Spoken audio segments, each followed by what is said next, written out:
Welcome to number 6 of the series of, Meanwhile in the Falkland Islands. No, that's not what it's called.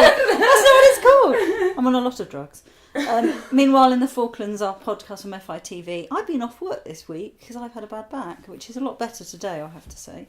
But I've been listening to a lot of podcasts, and we're actually doing this in my house, so I'm not walking very well yet. And we're all here. Hello. Paula's not alone there. So it was quiet for a while. There's no background noise. Yeah, there's no background noise, isn't there? Let me just get a homemade cookie out of the cookie jar. Oh yeah, Connie made cookies. I've been listening to podcasts, and there was a podcast I was listening to, and they are award-winning, and they've spawned 4 books, and they're doing like a world tour thing, and you've just said that they're like earning millions. Yeah, they are. So we need to raise our game. We seriously need to raise our game. If we really want one, I'll take one for the team. I'll message my dad today and tell him to write a porno, and then we'll make millions. Then we'll do that. Well, then, is it copyright then? Cause it's I don't know. done. Dad, I hope you're listening. Get Mum to do it instead. Oh yeah, my mum wrote a porno. There we go. Sorted. Oh, I don't know. We'll have to look into the copyright. I don't know. I think I'll find it less weird if my dad wrote a porno. Let's just put that to the side. I'll stick a pin in it. We might return to that one in a bit. But yeah, we need to raise our games. So both my girls are home. The student. Yeah, I know. That's why we've got homemade bickies, because they've been making them this morning. And Year 11's finished last night. We didn't go along to it, did we? I don't think you did. No, we didn't cover it. I didn't. I was sitting on the sofa. Caiti and I were getting in touch with the school about various different things. At which point I wanted to film the last day of Year 11s, where I was speaking to Tyrone, who we haven't put on the podcast last week, and he said the Year 11s have an unofficial tradition where they run across part of the field to celebrate the end of it. And Caiti was getting in touch with the school anyway, and you can say what they said to you. Yeah, they said that they're having a private assembly in the afternoon, which is fair enough because that was part of their school day, part of the curriculum. But then at night time there was the prize giving, but there was a couple of students who weren't to be filmed. So it makes filming it makes it difficult. Yeah, it makes it, and also you don't want to. I suppose it's difficult because if there's people there that don't want to be on camera, then you don't want to be there with a camera because there's obviously trying to exclude them out of it and saying, you've got to get off the show, we can't film you. But they're all in the photograph for Penguin News, so let's move on from there. Well, it's just it's just to. I think we definitely need a little bit more clarity down here as to if you are omitting the media, does that mean you're omitting the radio as well? Is it just your face you don't want on? At which point, why are you being a picture taken for print if you don't want to be on broadcast?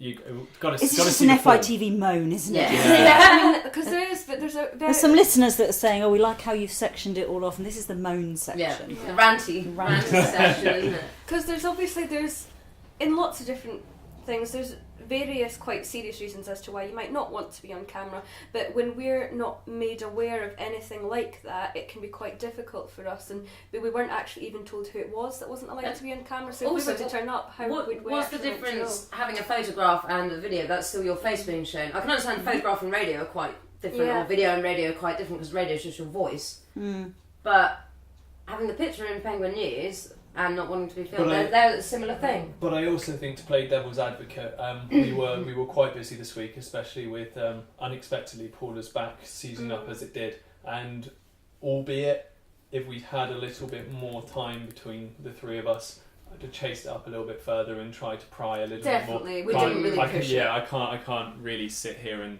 slate everyone too much because I got a couple of students don't want to be filmed, and I realised it was an evening where I wanted to go to the cinema, and went, well, that's it, we can't do it. Also, are they old enough to consent it? No, they're under 16. They're under 16, so I would have thought it'd be more of a parent. But anyway, the Year 11s are now looking to, their next stage in their lives, which down here in the Falklands, if you don't know, listener, can be quite complicated. Depending on what you want to do. Depending on what you want to do, yeah. So, if you've got PRP status, which is permanent residency permit, which means you've been here for 3 years and you've had your medical and all that kind of thing, or if you've got status, which congratulations, Bones family received status on Thursday, Wednesday evening. Whoop. Can I just say Puchamanche? Yes. Here we go. That's what we Falkland Islanders say now. Oh, yeah. Yeah. So say, is it still offensive to use the B word? What, Can I said I was Benified, and then I thought, I don't know whether I can say that on podcast, whether people will be insulted. So that if you've got status or you PRP, you can go off to college. You don't have to be in Peter Simmons or Chichester. I think there's a couple going elsewhere, isn't there? Yeah, there's a girl called, can I say her name? Yeah, Esme. So she's a fantastic singer and guitar player, self-taught down here, which is incredibly well done if you consider how Just good don't the say internet's down here. Yeah. Just don't say where she's going to, then that will be all right then. All right, cool. So she's going to a different college. That's specifically for music, isn't it? To do music and performance. And there's a boy that's going to a different college as well. And he had it focused on, I was speaking to his dad, and he said he was looking at the swimming clubs as well, because he's an avid swimmer. So he wanted to see how good that was, and they've been relating with the PE teacher already and getting him into the swimming. And I think also which would be fantastic for him. It's quite good to not all of them go to the same college, because you're actually breaking out of that kind of bubble of friends at college, friends at school. Stick with your school friends. Don't spread out. Don't get. I think they'll be more independent. If you had a bit of a time in school, then it might be a nice fresh start. But even a way to be more independent, because you're going into a totally different scenario.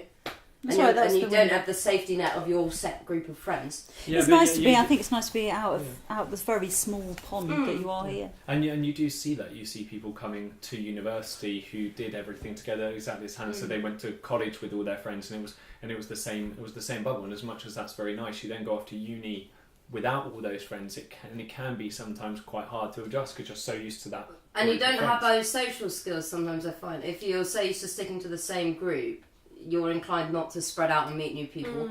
Yeah. Definitely. And it's just being independent. I think it's a good way to become more independent. Yeah. So I've got two girls. One of them, the eldest one, loved college and got on very well. Found uni probably a little bit more difficult. The other one didn't like college, but has found uni a lot more easy.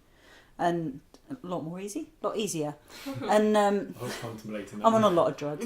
And and so she's gone to university, and what she likes is the fact that she has had that independence from being away from home, and is coping a lot better with it than perhaps some of the people who had come from. It's interesting to see, especially when you say potentially your eldest daughter had a bigger social group that she went to college with and therefore really enjoyed it, and then branched away from them and found it harder, whereas the youngest one had a smaller social group whom she didn't quite gel with, let's say, and then she's gone off to college, gone off to uni, and found some people who she really gets along with, and now she's finding it easier. So that could come down to, as you say, the skills developed outside of a bubble. When you feel like you're outside of it from an early age, maybe going somewhere that's a lot bigger, you find something that's a bit better for you. Discover yourself a bit more as well when you get the chance to take a couple of steps away. Do you know what? That's exactly right, because youngest daughter, obviously we're not saying any names, but youngest daughter who's at college did 2 of the same courses that eldest daughter did, and was forever being told, oh, you're so-and-so sister, you're so-and-so sister. And now she's at uni, she's her own person, because her sisters, they have no idea who her sister is. And it's one of the things I'd always recommend university for. No, we know for a fact that these days that it's a thing people go to uni, and the course isn't always the most relevant thing, but just for life, you don't go for the course. Some people go necessarily for the course, but I think it's it should be maybe not 50-50 split, but you should go for the course and the social aspects of it as well, whether you like the accommodation, whether you like the town and the people you're going to meet. You know, some people suit a smaller university setting because they can't deal with so many people. And was it naturally assumed, you guys have all come from various places in the UK, was it naturally assumed that you would go to university? Was that your goal, or were there other, was it any other contemplations going on? I don't know about you guys, but I went to uni because it was just sort of the next step. Yeah. I finished my A-levels, I gallivanted for a bit, and then it was so Tom, when are you going to uni? What are you going to do when Tom is making the sound, the action of a phone. Yeah, I was going to say, can't see that, can you? Can't see what I'm doing. But no, people were asking when are you going? It was just sort of the next step in my head. I guess for me, as much as anything else, I wasn't 100% sure what I wanted to do. Yeah. And it just seemed like a really good next step to, it was a very comfortable place to go and find out, as Caiti rightly said, find a bit more about yourself. Yeah, for sure. For me, it was completely the opposite because, I mean, I was 9 when I knew what I wanted to do with the rest of my life. And going to uni wasn't something that I particularly wanted to do in a social or, you know, have the experience, which I am glad I got, and I did love it. But, I mean, for me, it was just a step in getting to where I wanted to be. It was like it was something that I needed to tick off my list in order to do the job that I wanted, because I've always known what I wanted to do, which I know is quite a unique position to come from. Did both your parents go to university? My mum went to, at the time, because she's a physiotherapist, it was a college course, not a university course, but then she later went to uni, and yeah, my dad did college and then went to uni as well. Do you think that's what kind of inspired you to go as well? Not because really. none of my parents went to uni or anything. And I'm same as you, neither of my parents. And I was kind of like, oh, what do I want to do? Wasn't quite sure. And I think 18 is quite young to be like, right, this is going to be my Tell me context. about it. I was doing accountancy when I was 18. You know, and I think that's a fantastic point. It's way too young. So I kind of, university was the obvious step forward. And I think, to be fair, a lot of my friends went to uni, but none of my friends from my college went to my uni. I picked somewhere that was totally... Because I wanted to like throw myself in at the deep end. See, I think that's very important because I had, and obviously this was a long, long time ago. Yeah. Not that long ago. Long time ago. I had a university place at Surrey and a university, well, then, because it was Polly's in those days, and I'll tell you what they are later. No, I know what a Poly is. That was at Bristol. So I had Bristol Poly and Surrey Uni, and I turned down both of them because I wanted to be near my boyfriend. Who then ditched me like 2 weeks before my accountancy exams. But it's your age. At that age, you're like, your decision-making skills, and mine, personally, I found were not there. And even now, I've struggled to make decisions, and I'm 26. But I can vouch for that. You know what I mean? At the age of 18, to make a big decision like that is... In Scotland, we're a year younger as well, because I was in uni at 17. And I remember I couldn't go to clubs or anything, even though I was living away from home, but I couldn't go out anywhere past 10 o'clock because you wouldn't get in. But I think that's also why a lot of people, they pick something at uni and then they think, why have I picked this course, and change and do different things. And yeah, I went to uni doing French and economics. Oh really? Yeah, changed that with it. Well, I got in on a deferred entry to do French and journalism as a dual honours, and then they dropped that course. So I was in the Alps at the time, and they sent me a list. I was in the Alps at the time. Well, I was doing a season. and like that's what I wanted to do. I didn't want to go to uni. And my dad sends me an email going, "Wow, you dropped your course. You need to pick another one." And he was like, "Here's a list." I was like, "Pick." And my dad was an accountant, so he picked economics. I say that. There was more of a discussion, but I think I was very much just like, yeah, whatever. Yeah, but it is... As you are as a teenager. It's like, I just can't imagine, like, having that, like, not knowing, because obviously in my head it's always been there, and it's just like, it's so interesting listening to it. I think nowadays it's not, like, when I picked my thing, I was like, oh my god, this is going to be my job for life, I've got to take this really seriously, Everything is changing. With the careers our age, people change their careers left, right and centre. Your new job is flexible. But you're working longer as well, and this goes back to a previous discussion. The retirement age, It goes back to the retirement age and how long... We haven't talked about the retirement age. I don't know, I've had the conversation with someone. Because the retirement age is up. The retirement age is going up, you're working for longer, so therefore your careers are now longer, and it's like perfectly acceptable. But it is What about you? Like Caiti's saying she always knew. I knew I was confused. We know Paula's had 95 jobs and 95 different careers.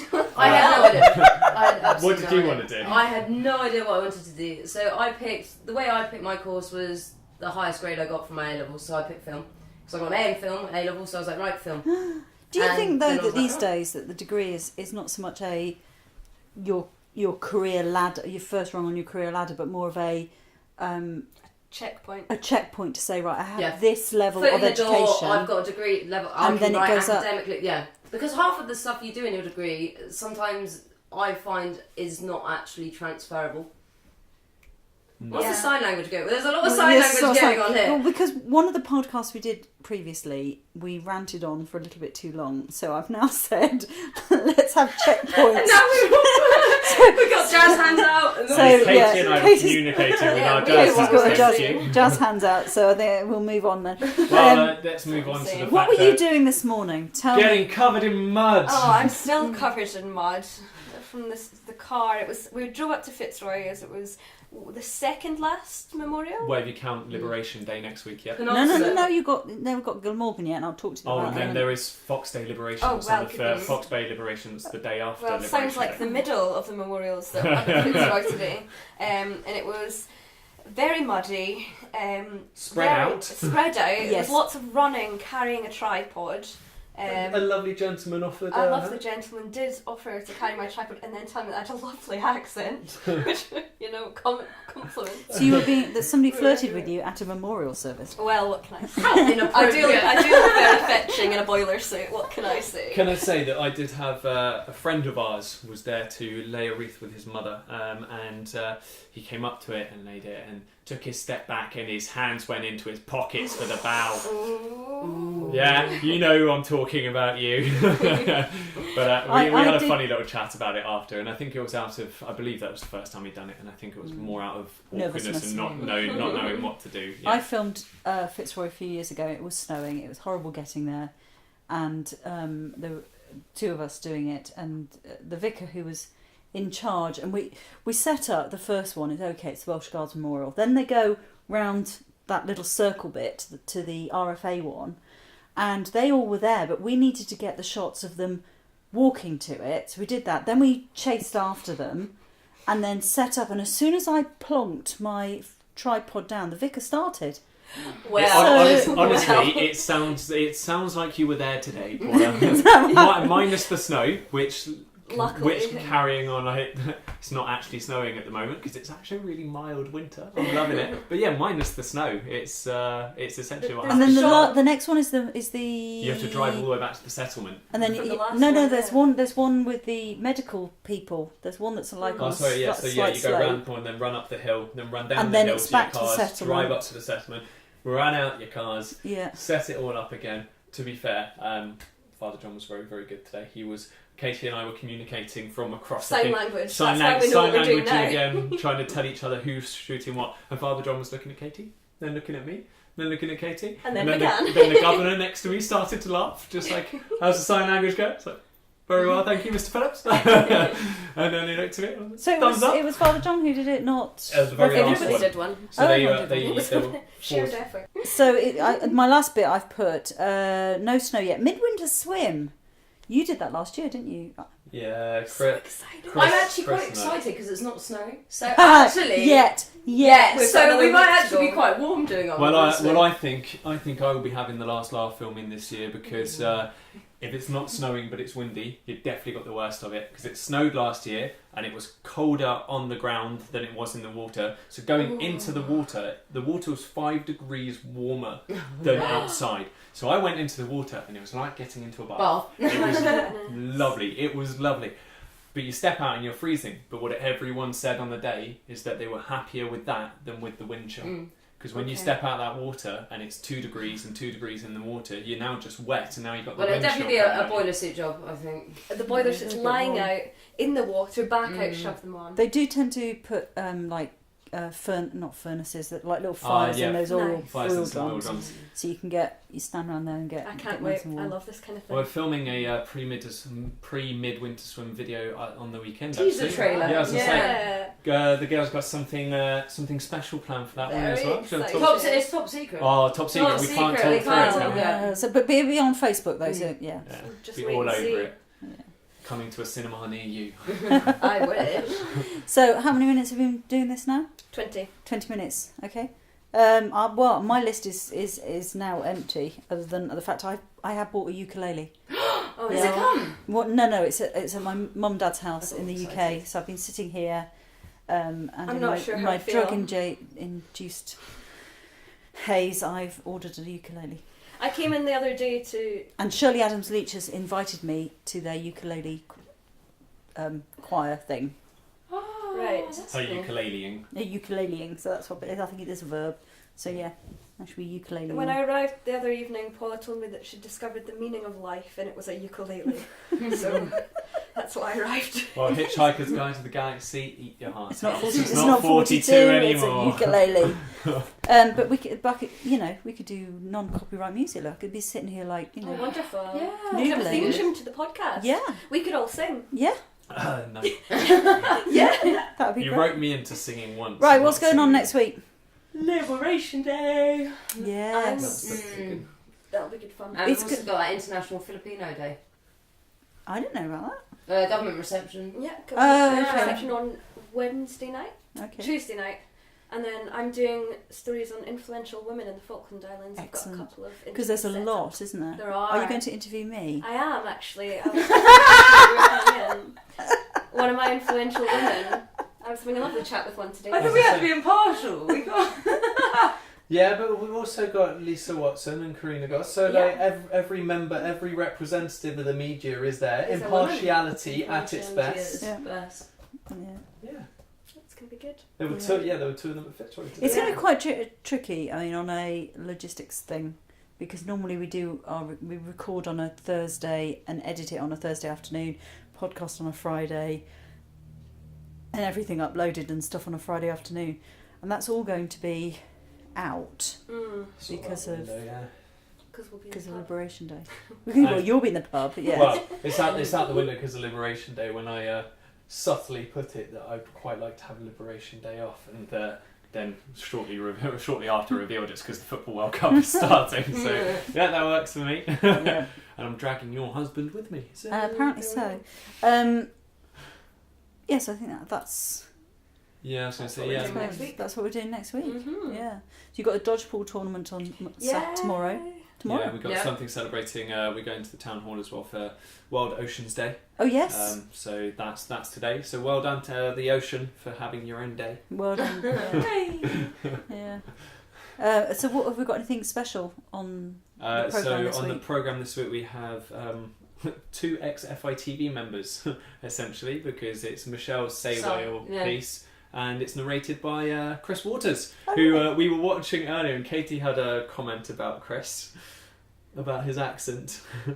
Yeah, so he's from Scotland as well, which is always nice to hear. I feel quite at home when I listen to his old pieces. But he's from Glasgow, which is a much thicker accent than what I've got, but I can hear him pronouncing the words so that everybody can understand him. But because I'm Scottish as well, I can tell what he really must sound like, and then what he does sound like when he does a voiceover. Which is brilliant, because I was sitting here listening to a podcast, and I will say what it is. It's called The Illusionist.